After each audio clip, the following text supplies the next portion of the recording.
Salut les gars, c'est Manga Monde et on se retrouve aujourd'hui pour une nouvelle vidéo. Donc, aujourd'hui on va se faire un top 5 des Paramecia. La dernière fois on s'est fait un top 5 des Logia, donc aujourd'hui on va faire les Paramecia.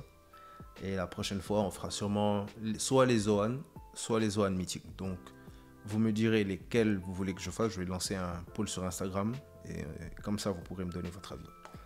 Donc, je tiens quand même à remercier Sofiane, Chloé et Mathis qui se sont récemment abonnés à la chaîne. Donc merci les gars, ça fait vraiment plaisir.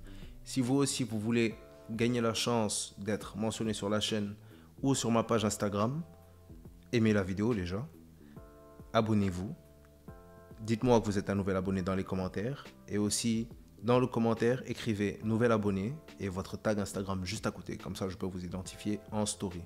Mon Instagram c'est mangamondefr, je vous le mets là tout de suite à l'écran et voilà. Donc on va commencer la vidéo, n'oubliez pas d'aimer, de commenter, de partager, de vous abonner, de mettre la cloche. Voilà, donc je vous laisse avec l'intro et on commence juste après.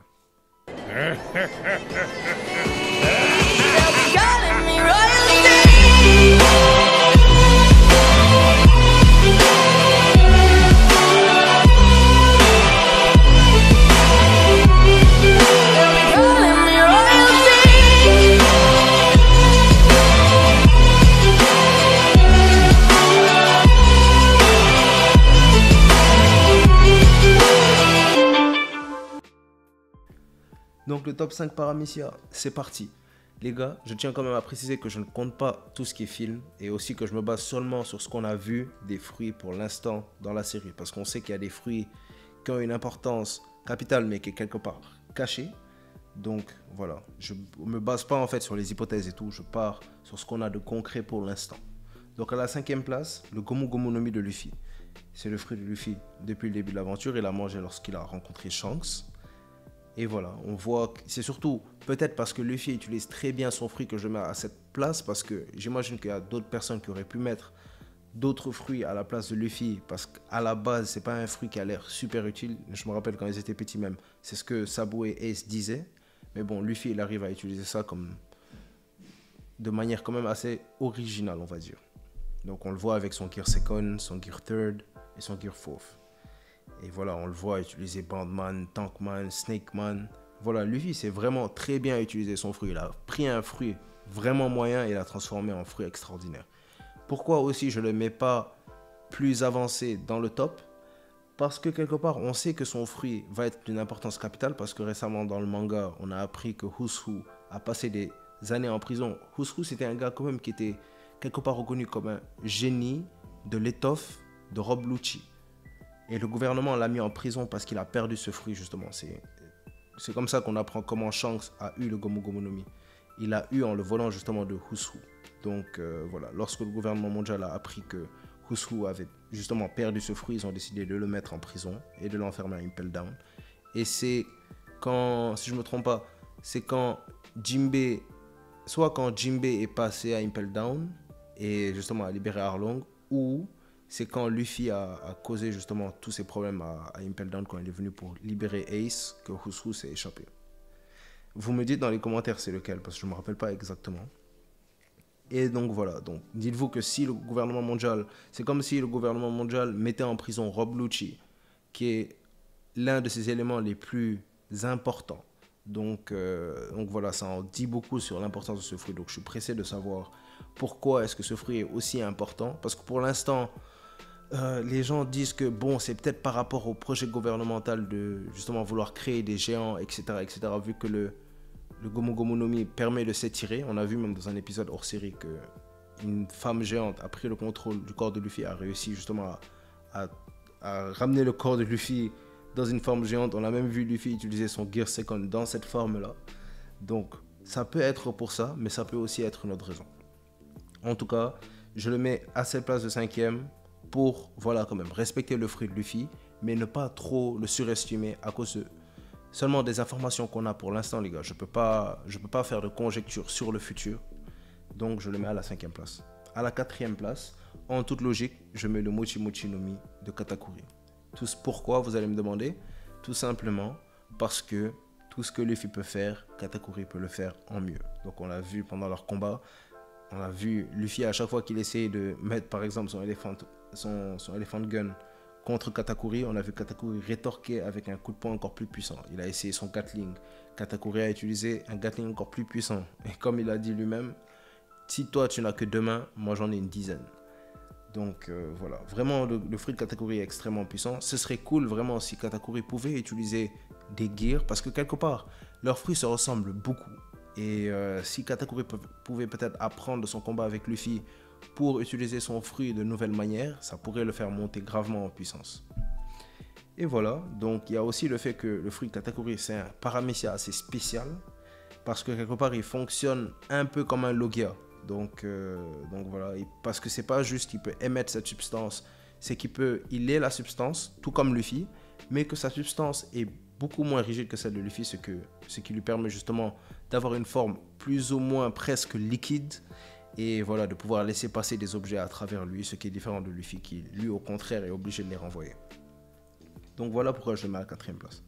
À la 3e place, là on va rentrer vraiment dans les fruits les plus puissants qu'on a vus. C'est le Doku no Mi de Magellan. Donc je vous fais remarquer les gars, Magellan, il faut respecter son fruit quand même. Parce que c'est le seul qui a réussi non seulement à mettre à terre, pas seulement mettre à terre, mais à battre Barbe Noire et Luffy. Il n'y a personne pour l'instant, en tout cas dont je me rappelle, qui a réussi à mettre Barbe Noire et Luffy KO. C'est le premier à avoir fait ça et son fruit est juste trop puissant. On apprend que si justement Magellan, quelque part, ne contrôlait pas son fruit, il pourrait littéralement faire fondre les murs d'Impel Down. Donc on apprend quand il utilise son Venom Demon. Et voilà, donc c'est un fruit extrêmement puissant. On le compare même en termes de dangerosité à celui d'Akainu. Donc c'est dire à quel point ce fruit est dangereux. Et quelque part, moi je me dis que, mine de rien, si Akainu et Magellan s'affrontent, ça risque d'être compliqué de déterminer le vainqueur. Parce que autant la lave d'Akainu est destructrice, autant aussi le poison de Magellan est corrosif, est extrêmement corrosif. Parce que pour faire fondre les murs d'Impel Down, c'est quand même quelque chose.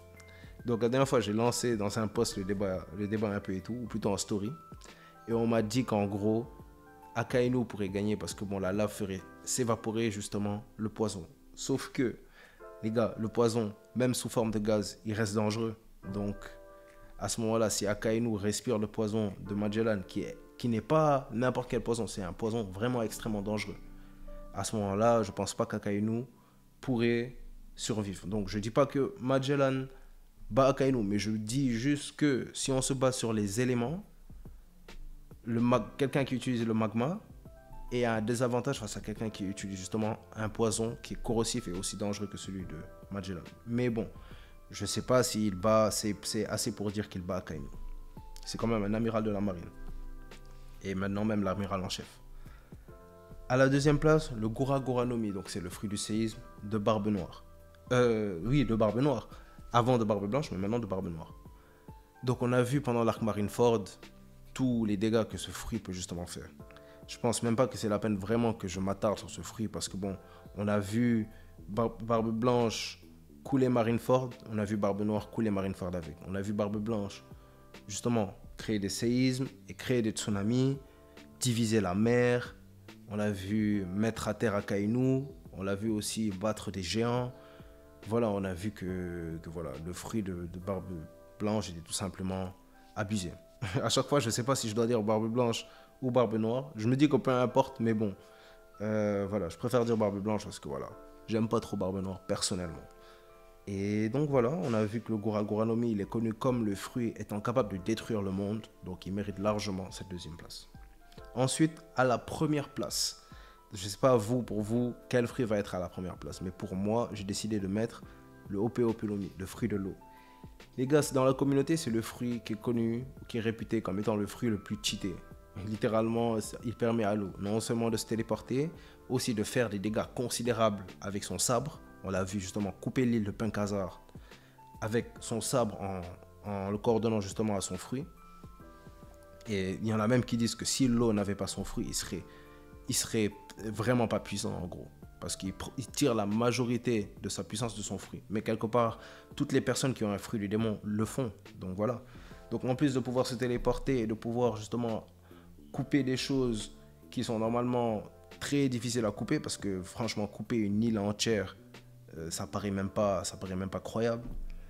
Il lui permet aussi justement de pouvoir faire des opérations de l'intérieur et de pouvoir plus ou moins faire un travail de chirurgien parfait. Donc au niveau de l'utilité aussi, c'est là, en dehors même du combat. En plus de ça, on l'a vu qu'il peut utiliser plusieurs capacités. Il peut utiliser son Shambles pour justement échanger les personnalités. On l'a vu aussi justement utiliser son Mess pour retirer le cœur de certains individus. On apprend mine de rien après que, selon le acquis de l'individu contre lequel il l'utilise, son fruit va être moins puissant. Il y a sûrement des choses qu'il ne pourra pas faire. Donc on l'a vu aussi utiliser une autre attaque qui s'appelle le tact. Donc le tact, ça par contre, il peut l'utiliser peu importe contre qui il affronte. Peu importe qui est face à lui, quoi. Parce qu'en gros, le tact lui permet de déplacer des objets qui sont justement dans sa chambre d'opération. Donc on l'a vu déplacer un bateau énorme sur Penkazar. Et on l'a vu aussi déplacer, si vous avez regardé le combat contre Kaido Big Mom, pour faire sortir Big Mom, il utilise justement un rocher. Il utilise son tact avec un rocher pour faire justement basculer Big Mom hors de l'île d'Onigashima. Et ce qui est le plus important par rapport à ce fruit, c'est justement sa capacité à donner l'immortalité à n'importe qui. Donc pour moi, c'est vraiment ce qui a été l'élément qui m'a permis de prendre la décision de qui je mets en numéro 1 entre le fruit de barbe blanche et celui de l'eau. Et j'ai décidé de mettre celui de l'eau en numéro 1 parce que donner l'immortalité à quelqu'un, même au péril de sa propre vie, ça reste quand même quelque chose d'incroyable. Donc on est un peu confus par rapport à est-ce que c'est une jeunesse éternelle ou est-ce que c'est l'immortalité.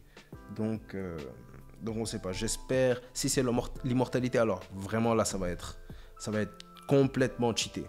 Si c'est la jeunesse éternelle, ça va être autre chose. Ça va être quand même cheaté, mais c'est quand même un peu moins grave que l'immortalité parce que l'immortalité c'est quelque chose de vraiment dangereux.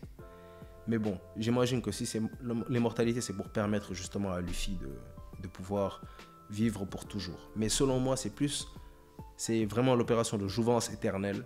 Donc, je pense pas. Parce que imaginez, c'est pas l'eau le premier à avoir justement mangé ce fruit. Donc, on peut imaginer que d'autres personnes l'aient mangé avant lui et peut-être ont performé justement cette opération de jouvence sur quelqu'un d'autre. Donc, s'il y avait plusieurs personnes immortelles dans le monde de One Piece, ça n'aurait pas vraiment de sens parce qu'à ce moment-là, ces personnes ne pourront jamais vraiment s'arrêter, à moins de choisir d'enfermer quelqu'un pour l'éternité. C'est la seule chose que je vois possible parce que les personnes ne pourraient pas s'entretuer. Mais donc voilà, ça y est, c'est le top. Dites-moi vous ce que vous en pensez. Quel est votre top? Mettez votre top Paramecia dans les commentaires. Est-ce que vous pensez que mon top aussi était juste? Est-ce que vous pensez que j'ai bien choisi les fruits? Est-ce que vous pensez que l'ordre est correct? Qu'est-ce que vous aurez mis, si vous deviez changer moi mon top, lequel vous aurez mis 5e, lequel vous aurez mis 4e, etc. etc. Voilà, j'espère que vous avez aimé la vidéo. La prochaine fois, on fera soit je ferai un top Zoan, soit je ferai un top Zoan mythique. Je vais essayer de lancer justement un sondage dans ma story, comme ça on pourra prendre la décision ensemble et tout. Parce que des fois j'ai un peu du mal à me décider quelle vidéo faire.